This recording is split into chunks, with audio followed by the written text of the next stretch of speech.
October 2024. Coming up on today's Global Intelligence Agency Operations Report. In Iraq, the recent appearance of sulfur clouds at night over the city of Baghdad were coming from a secret underground mining operation prompted by both the U.S. and the BRICS organization. Oddly enough, they both were promised the same thing. And the Deep State did an analysis on our office's chance of success. Turns out our odds were 99.8%. Their current overlords, 0. And Nathan Rothschild panics as trillions of dollars in Dragon family funds just disappeared. He wants to know who stole their money. Well, we are going to tell you. It's the 11th of October, 2024, and this is the Global Intelligence Agency Operations Report, where you get the real story behind world events and real history, all from the highest security clearance in the world. Been an interesting weekend, folks. There's never a dull moment in the world of the Global Intelligence Agency, so let's hop to it. Okay, so in Iraq, it appears that the Prime Minister of Iraq and some other officials from Iran both agreed to this underground mining operation, which was to revive some old tunnels, essentially, under Iraq. For those of you that have been around in the, let's just say, alternative media world, you probably have seen videos of U.S. soldiers holding bricks of gold and all kinds of things. Well, yeah, it definitely happened for quite a long time. In this particular case, though, this was really interesting, so I thought I would let you know what's happening now. So apparently this started around a week ago. It hasn't been very long, and we thought that the sulfur was coming from some other esoteric space junk that was in the area. And in part, I guess you could say it was. But the clouds quickly changed. So they were no longer these red sulfur clouds that were over the city. They were more of kind of like a grayish color. And they only appeared at night. So we had to try to figure out where it was coming from. So we figured out that they had revived a few of these tunnels. Now, originally there was 14. 2 of them actually, the entryway was only in Iran, Iraq's neighbor, and most of the other ones were accessible some point, like on the border between Saudi Arabia and Iraq, and then there was another one on the border of Iraq and Iran. So those particular places were heavily guarded by people for what looked like for no apparent reason. That's when we kind of discovered the underground mining had begun again. So these emissions would come every single night, sometime around between 10 and midnight, and the air was pretty horrible. It was completely unsafe for the citizens. They told everybody to stay inside. We even have footage here, as you've seen, from that was taken from the U.S. Embassy there in Iraq.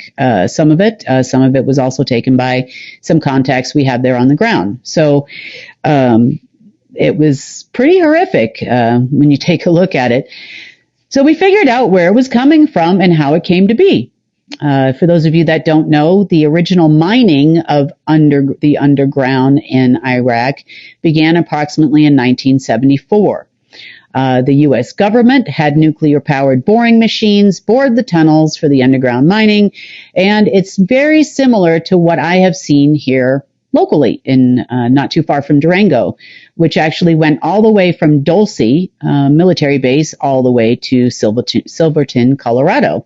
And a lot of the mining was done underground, as the Black Sun used to like to do, and it was, of course, on behalf of their alien overlords. So they had donated an awful lot of gold to an awful lot of people, and were even stockpiling it at one point. Underneath here, however, that stockpile disappeared in 2019, and the Iraq stockpiles disappeared not that long ago. Let's just say might have been within the last couple of days.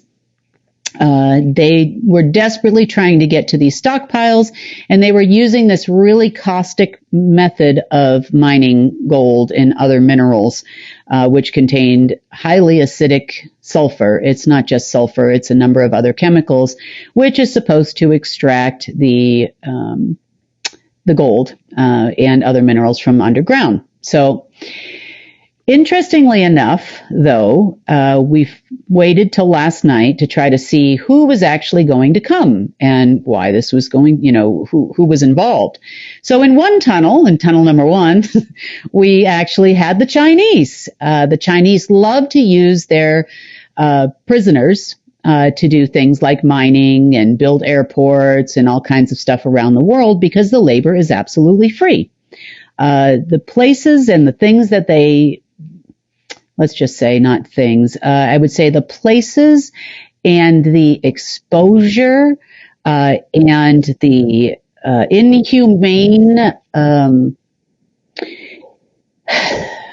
inhumane conditions in which these Chinese prisoners are forced to work are worse than anything I've ever seen in any other country. And this is no exception here.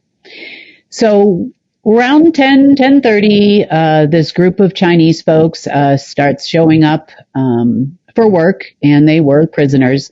And of course, the prison guards and all this kind of stuff were ushering them into tunnel number one. Let's call it tunnel number one. So apparently, behind the scenes, the Iraqis and the Iranians, because for some reason, the Iranians still feel like they own everything in Iraq. That it all belongs to them. That's probably because Iran is actually where the Order of the Green Dragon is located. And of course, they feel like they own everything in the region, which is absolutely false. That ship sailed a long time ago. But they are the ones together that made the deal with the Chinese to basically mine the gold for free, essentially, and to pay them personally in their own pockets somewhere between, depending on who you were, 10 to 25%, which the Chinese pretty much are never going to pay you anyway, because that's how the Chinese deep state works. The Lee family is well known for not paying people for doing a job, doesn't matter who you are, and all those elders have been driving people all around the world crazy for years. So I didn't think that they were actually going to get paid. Tunnel number two, in group number two, guess who? The global headquarters in the U.S. military in cooperation with the Order of the Black Sun. They were too promised the same thing, that they would be able to extract this gold and that they would have full rights to to extract gold from all the tunnels. But you need to start over here because we don't want to tell you what we already promised. And it's kind of like a situation of he who wins first, he who mines first wins, I guess. I'm not sure. Turns out that over the last several days, they were unable to mine anything, basically due to the fact that they were gassing each other out. How interesting is that? Is that karma for you or what?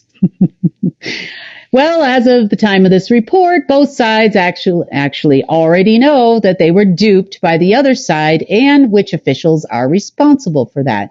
So whether you were doing business with the Iranians and you happen to be from China, or you were doing business with the Americans and you happen to be from Iraq, either way, do you guys even have an intelligence agency anymore? I mean, I have to know, because the information wasn't that hard for us to find. Once we knew what we were looking for, it really wasn't that difficult. We just ran the operation to see who showed up last night. As of today, there are no more tunnels, so you can both turn your soldiers and your prisoners home, and nothing is going to come of it. So there's that operation, another failure for the deep state. God bless you all for trying to steal gold from another country. As for you Americans, there is plenty of gold in the United States. As a matter of fact, you have one of 7 super sites in the entire world in this country. Why are you stealing gold from Iraq? And what in God's name led you to believe that we haven't already leveraged that gold? That's right, folks. By 1992, pretty much every single iota of gold in the Middle East was already leveraged to the financial system, which we are still using to this day. Not your financial system. Now it's ours. So That gold has been leveraged and it's generating dinar against that gold and US dollars on behalf of the Iraqi people. If you're talking about Iraq, Iran, we already got all that gold and oil and everything else you already pledged to us. Don't forget who you are, Green Dragon people. We have all the records. Okay, now on to story number 2, which is kind of a yawner, not going to lie. The global headquarters, SSP operatives, and some higher-ranking military generals continued their meetings over the weekend. The only thing that I found rather interesting and worth mentioning is they did run on their little analytics. If you don't know, most militaries around the world, they have these analytic softwares that will analyze their probability of success on any particular operation or war or theater maneuver or whatever. So they decided to run some different probabilities this time.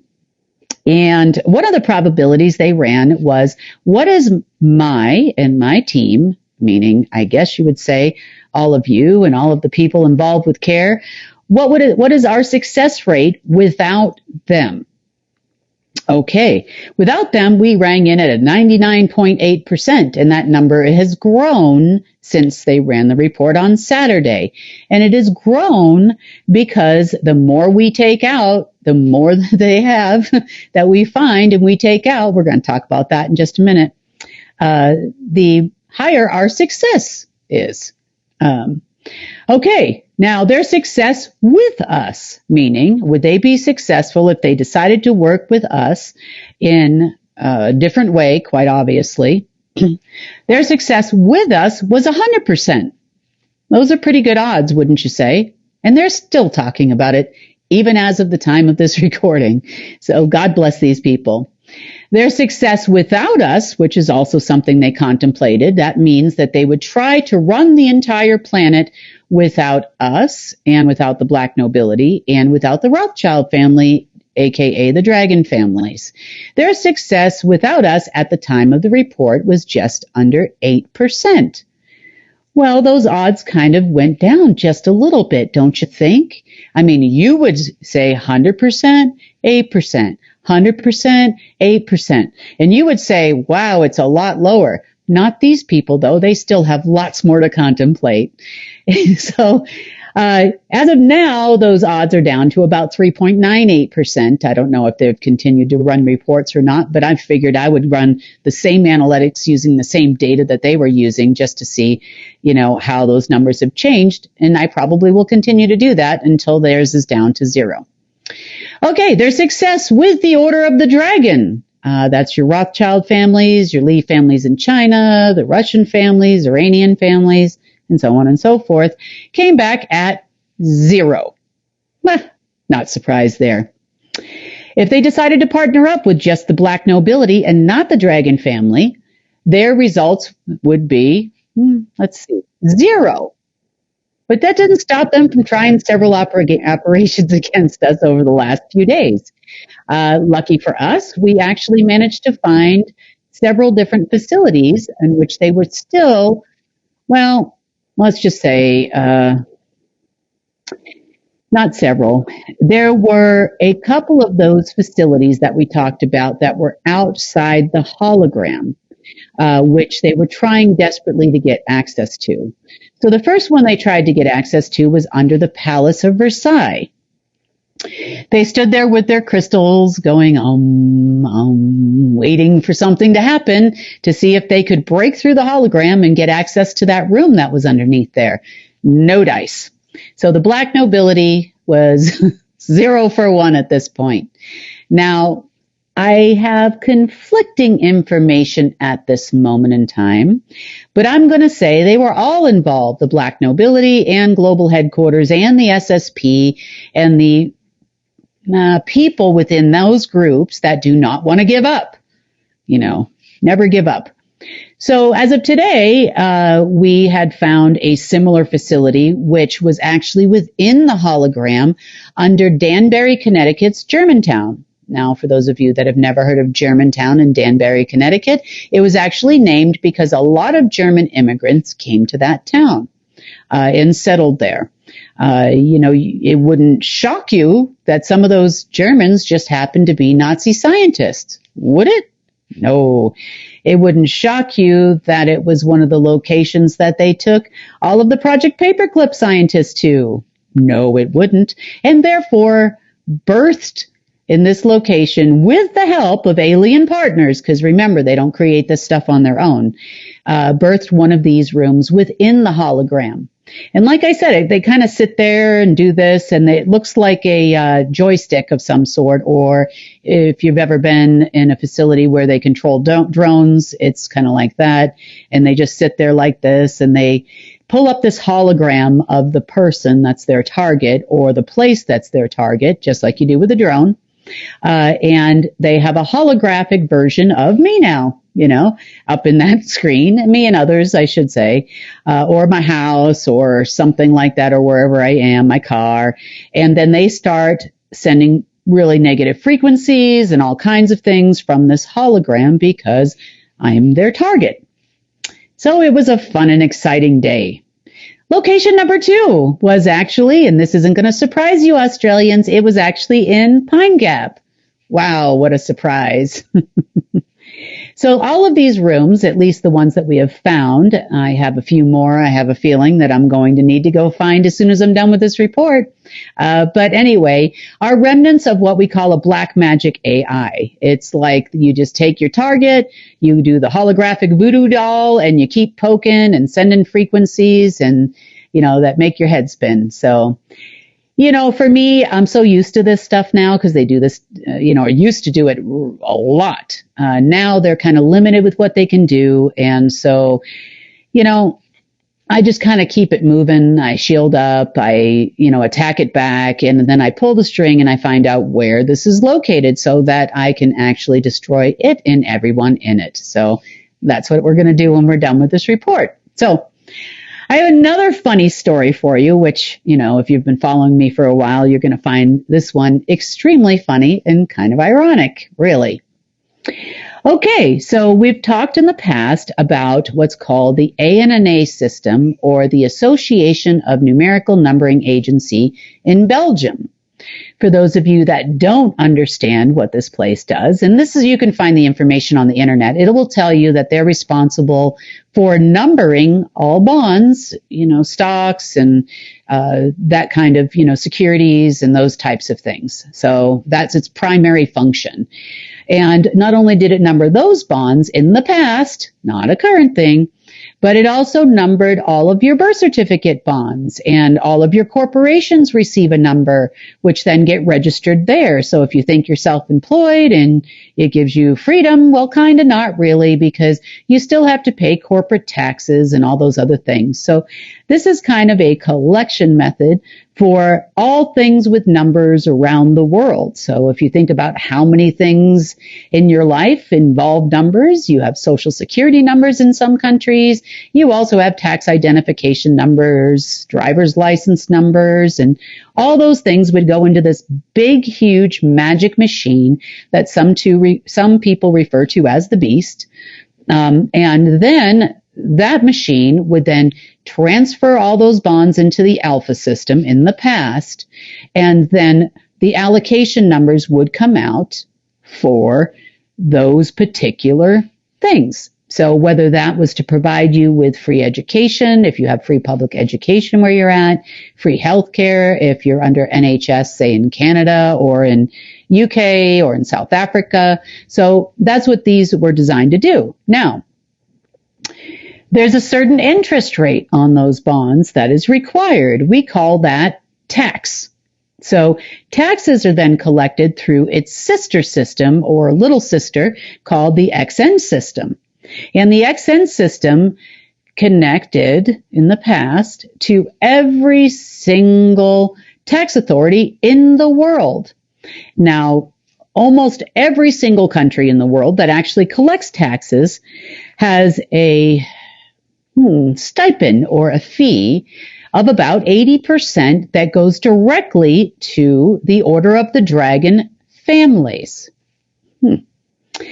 Now, we found something very interesting, though. The system that was utilized for the collection of all these lovely taxes coming from the IRS to any other tax authority in any other country, it doesn't matter where you are, all those taxes were going into a separate system that was meant for the 80% only. Now, this must have been really painful for the Rothschild family and some other people. Oh, and it has been, because although they could see all these numbers on the screen, they could also see that those funds were being traded and traded and traded and traded, and the numbers were just getting bigger and bigger and bigger. All they could really do was lick the screen. And there were several screens worth licking. Some in Iran, some in the UK, number of different places around the world. I'll list all those for you in just a second. I wrote all those down so I didn't forget. So, this was your Rothschild's tax collection system. Now, in order to try to get access to these taxes and spend some of this money to kind of keep their downline, I guess you would say, rolling, they had gone to, it's called Waterson Manor, is what it's called in the UK. This is Nathan Rothschild, and tried to true to form, go and declare war against me. And I'm such a nice person. I don't know why they would do that. But they tried to declare war against me through this system in hopes that the tax money would come out so that they could pay for said war. Well, that didn't really work out, but it did give us a line directly to find the rest of this matrix in this system. So this happened on, I think it was Saturday morning or Sunday morning. But anyway, it was hilarious, really. So we also found the rest of the places they would access this lovely system. One in China, no surprise there. One in Russia, in St. Petersburg, no surprise there. Another one in Iran, Germany, and there was also one in Chicago for the American section of the alleged dragon families.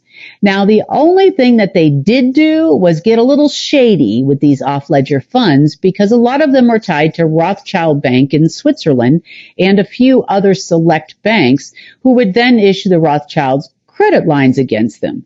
Now, did they share those credit lines with all of these global headquarters people, SSP people that they owe money to?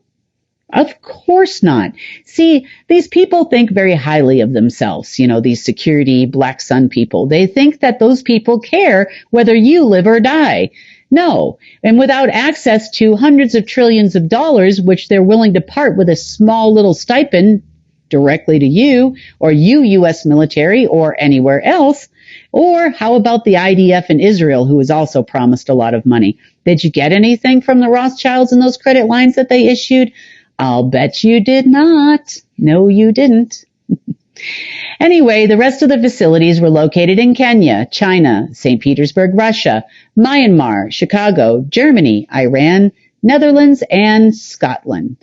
And it was so lovely to watch Mr. Nathan Rothschild have a little bit of a hissy fit, let's call it.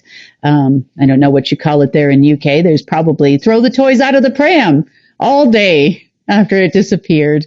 He wanted to know, he called everybody he knew wanting to know who stole his money. Well, let me tell you. It was me. Don't declare war against me. You will lose every time. But anyway, it wasn't real money. I mean, no longer. Once they take it out of the actual financial system, put it in these fake other backdoor systems, it's not real anymore. It's all hyped up fake numbers with no allocations, and they still would have needed, that's right, folks, me to get it in the system. So don't declare war against me, you crazy old beep.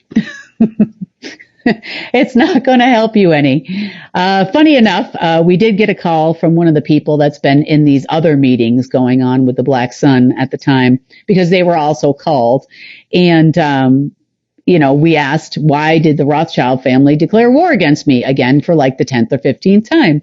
And they said, oh, it's not about her. It's about the fact that a bunch of money went missing from their Swiss bank and they want to know who stole it.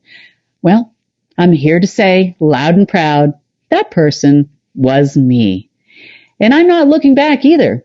So it's gone. It was part of an old Omega line, and it's just not there anymore. So good luck finding that money, Nathan Rothschild and global headquarters and whoever else is looking for it. And good luck in keeping the Rothschild Bank afloat. Matter of fact, in Switzerland, because you're going to need it. On that note, thank you so much for joining us for the Global Intelligence Agency Operations Report. I hope you have a lovely rest of your day on Monday or Tuesday, if that's what it is where you are. And I will see you on Wednesday.